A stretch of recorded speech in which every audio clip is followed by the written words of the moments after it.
Hey salut, j'espère que tu vas bien, bienvenue dans cette nouvelle vidéo, bienvenue sur la chaîne Iron Psychology. Aujourd'hui, on va parler du syndrome de l'imposteur. On va voir quelques faits surprenants sur le syndrome de l'imposteur et on va voir aussi, super intéressant, comment l'utiliser à notre avantage. Parce que à première vue, ça sonne un petit peu négatif. Mais avant de commencer, n'oublie surtout pas de t'abonner et d'activer la cloche, ça soutient énormément la chaîne. Allez, c'est parti.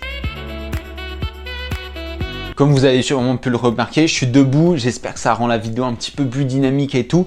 N'hésitez pas à me dire en commentaire si c'est mieux ou si vous préférez quand je suis assis. Déjà, qu'est-ce que c'est le syndrome de l'imposteur? Alors, il y en a beaucoup qui savent, mais pour ceux qui ne savent pas, c'est super simple. C'est tout simplement quand on a une sensation d'illégitimité envers l'attention qui nous est portée. Par exemple, on a un prix à un concours et on se dit « Ah, je devrais pas mériter autant d'attention pour ça, ok ?» Mais c'est aussi la sensation d'être surpassé par un événement. Là, on peut avoir aussi le syndrome de l'imposteur. Il faut savoir que 70% des gens du monde entier ont déjà eu au moins une fois, donc ils avouent qu'ils ont au moins eu une fois le syndrome de l'imposteur. Donc c'est pas un événement rare, c'est très courant. Alors qu'est-ce qui fait que c'est aussi courant ?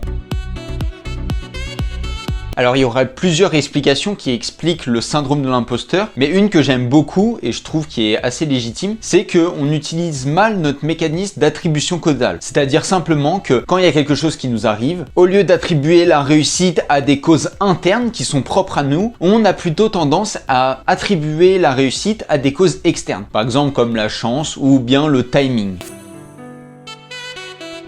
Alors il faut savoir que le syndrome de l'imposteur, ça n'arrive pas que à des personnes lambda ou des personnes qui ont un peu de réussite. Il faut savoir que même les personnes qui ont beaucoup de réussite, qui ont fait plein de grandes choses, ont toujours ce syndrome de l'imposteur. Donc même des très grandes personnes, des personnes qui ont largement la légitimité, ont encore ce syndrome de l'imposteur, ont l'impression de ne pas être légitimes et sont dans une situation où ils sont surpassés. Le syndrome de l'imposteur, il arrive en général quand il y a un regard qui commence à être porté sur nous et sur ce qu'on a fait, un peu comme de la jalousie mais en un peu plus bienveillant quand même. Alors il y aurait quand même plusieurs causes qui seraient favorables à provoquer le syndrome de l'imposteur chez une personne. Le premier, ça serait tout simplement d'avoir une caractéristique exceptionnelle en comparaison de ses pairs, c'est-à-dire sa famille, son groupe social proche et ses frères et sœurs en général. La comparaison sociale créerait un biais d'évaluation entre la réussite de chacun. Et enfin, un troisième cas qui pourrait favoriser le syndrome de l'imposteur chez quelqu'un, ça serait tout simplement d'être très perfectionniste.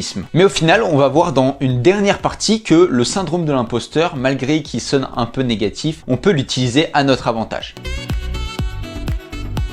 En général, le syndrome de l'imposteur arrive dans des situations qu'on n'a pas pu fuir auparavant. Mais du coup, ce syndrome de l'imposteur devrait continuellement nous permettre d'apprendre et continuellement nous permettre de développer nos connaissances. Parce qu'au final, il faut savoir que jamais de notre vie, on aura à 100% l'impression d'être légitime, de ne pas être dépassé par une situation. Alors, 70% des gens l'assument, c'est-à-dire que quand même, il y a parfois des personnes qui n'assument pas complètement d'être dans une situation où ils sont surpassés, où ils ont l'impression de ne pas être légitimes. Et ce phénomène, il est assez simple, il peut être tout simplement expliqué par l'ego de la personne. Mais le travail qu'on doit fournir, nous, c'est quand on arrive dans une situation qu'on peut fuir potentiellement. On peut la fuir, on peut rester dans cette situation où on a l'impression d'être un imposteur, on peut y rester un très court laps de temps, mais notre boulot, c'est d'y rester plus longtemps que prévu. À ce moment-là, on va tout faire pour développer nos connaissances, apprendre plus, pour essayer de devenir légitime. Mais même quand vous allez essayer de devenir légitime, vous ne le serez pas. La vidéo touche à sa fin, j'espère qu'elle t'aura plu. N'oublie surtout pas, si elle t'a plu, de mettre ton petit like et de mettre en commentaire un petit commentaire constructif sur cette vidéo. Un peu nouveau format et tout, donc n'hésite pas, fais-toi plaisir. Et bien sûr, n'oublie pas d'activer la cloche, de t'abonner et comme ça, tu ne louperas aucune vidéo, sachant qu'il y en a une qui sort le matin à un horaire indéfini et une qui sort le soir à 19h